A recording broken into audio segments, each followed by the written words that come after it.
So President Trump wasting no time rejecting Iran's answer to U.S. peace proposal as totally unacceptable. Iran's response, quote, reportedly does not resolve the U.S. demand for commitments in advance on the fate of Iran's nuclear program. Instead, Iran is proposing an end to the fighting and a gradual opening up of the Strait of Hormuz to commercial traffic as the U.S. lifts its blockade. They want to stay in control of the strait.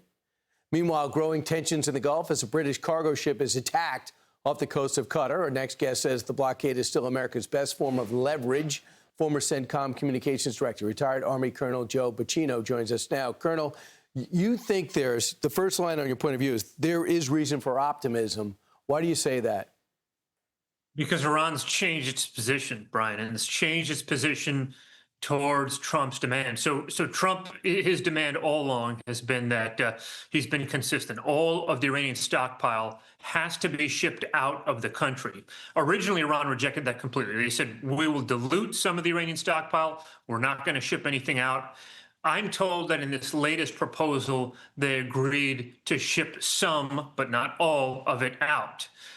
So they've softened, they've moved towards Trump's position there.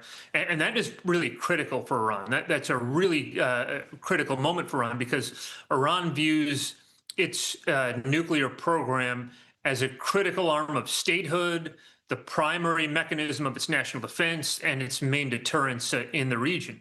So the fact that they've softened there really is critical. It really is a moment for optimism. Senator Mark Kelly came out over the weekend and said that in a classified briefing, they found out there's a massive depletion of U.S. munitions, including Tomahawks, ATACMS, THAAD missiles, and SM-3s, THAAD, and Patriot interceptors. Number one, that to me sounds totally irresponsible to say. What's your reaction? Well, first of all, you know, folks go into these classified briefings in order to inform generate situational awareness for themselves, not to come out in public and say these things and repeat what's at a classified setting. Second of all, you know, in the current moment, we're not at a massive depletion. We've moved our interceptors, many of our interceptors from Europe, from Ukraine, into this fight, which we needed to do.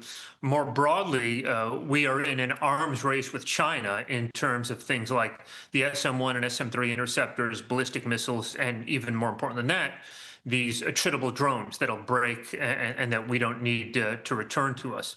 So, you know, that's a longer-term arms race that we need to build up. We need to really invest, and Secretary Hegseth has invested over the coming, 6 months to 3 years. What would you do next now? What would be the next thing you would do, Colonel? Because the president's not going to, I don't think he's going to do is restart the attacks while in China.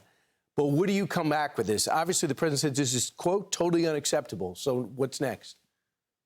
Well, look, I think what President Trump is doing is exercising tactical and operational patience, and that's what he needs to do. I think that's what we need to do.